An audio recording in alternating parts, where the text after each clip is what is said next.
అనుభవిస్తుందో ఉపకారము చేసిన వారు కూడా అట్టి దీవెనను అనుభవిస్తారు.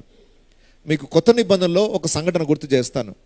ఒక శతాధిపతి వారి దాసుడు అనారోగ్యంగా ఉంటే యూదులు వచ్చి రికమెండేషన్ చేస్తుంటారు యేసుప్రభుకి, అయ్యా ఈ శతాధిపతి మనకు చాలా మేలు చేసినవాడు, మన కొరకు సమాజ మందిరాన్ని కట్టించినవాడు, చర్చ్ కట్టడానికి సమాజ మందిరాన్ని కట్టడానికి ఆర్థికంగా సహాయపడ్డాడయ్యా, ఈయన యోగ్యుడు, ఈయన మేలు పొందాలి అంటే యేసుప్రభు వెంటనే అతని దాసుని బాగు చేశాడట.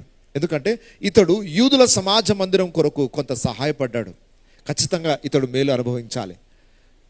నిజానికి యేసుప్రభు ఒక స్త్రీతో అంటాడు, అయ్యా నా బిడ్డను బాగు చేయి అని అంటే యేసుప్రభు పలికిన మాట ఏంటి?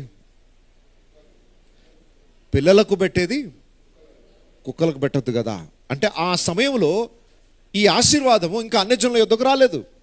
ఆ టైంలోనే శతాధిపతి ఒక దాసుని బాగు చేయాలి. మరి అతడు యోగ్యుడు కాదు కదా లెక్క ప్రకారం.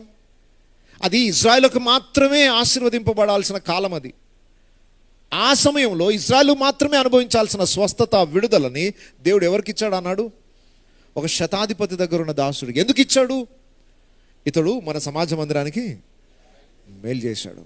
ఆ రికమెండేషన్ని బేస్ చేసుకొని యేసు ప్రభు ఆ వ్యక్తికి మేలు చేశాడు. గమనించండి, దేవుని సంఘానికి ఎవరు ఏ చిన్న ఉపకారం చేసినా తప్పకుండా దేవుడు దానికి 100 రెట్లుగా వారికి ఉపకారం చేస్తాడు. ఆనాడు ఈనాడు అంతే, దేవునిలో ఏ మార్పు లేదు. కాబట్టి సంఘాన్ని కూడా దేవుడు ఒక హెచ్చరికనిస్తున్నాడు.